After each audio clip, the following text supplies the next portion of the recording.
रायपुर की सच्ची डरावनी कहानी। ये कहानी है रायपुर के एक पुराने इलाके की, जिसे आज भी लोग खौफ के साथ याद करते हैं। ये घटना लगभग 15 साल पहले की है, जब रायपुर के इस इलाके में एक पुराना घर था, जिसे भूतिया घर कहा जाता था। ये घर काफी समय से वीरान पड़ा था और लोग मानते थे कि वहाँ किसी बुरी आत्मा का वास है।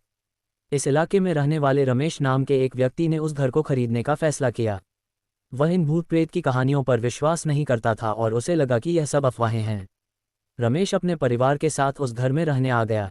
शुरू में सब कुछ सामान्य था, लेकिन कुछ दिनों बाद अजीब घटनाएं होने लगीं। रात के समय रमेश और उसका परिवार घर में अजीब सी आवाजें सुनते, जैसे किसी के कदमों की आहट, दरवाजे का अपने आप खुलना बंद होना, और कभी कभी तो किसी के रोने की भी आवाज आती थी। एक रात जब रमेश की पत्नी किचन में काम कर रही थी, उसने अचानक देखा कि किचन की खिड़की अपने आप खुल गई। उसने सोचा कि यह हवा के कारण हुआ होगा, लेकिन तभी उसने एक परछाई देखी जो तेजी से उसके पास आ रही थी। डर के मारे वह चीखने लगी और रमेश दौड़कर वहां पहुंचा। लेकिन जब वह पहुंचा तो वहां कोई नहीं था।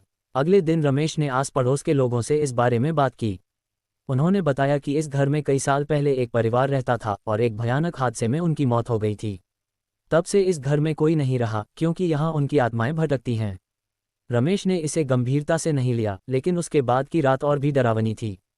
रात को अचानक सारे दरवाजे और खिड़कियां जोर जोर से बजने लगीं और रमेश के बेटे ने दावा किया कि उसने एक अजीब औरत को अपने कमरे में देखा जो उसे घूर रही थी। ये सुनकर रमेश का परिवार इतना डर गया कि उन्होंने उसी रात वह घर छोड़ने का फैसला किया। उसके बाद से उस घर में कोई नहीं गया। आज भी उस घर को लोग दूर से ही देखते हैं और वहां से जल्दी निकलने की कोशिश करते हैं। रायपुर के इस इलाके की यह सच्ची डरावनी कहानी आज भी लोगों के दिलों में डर और सिहरन पैदा करती है।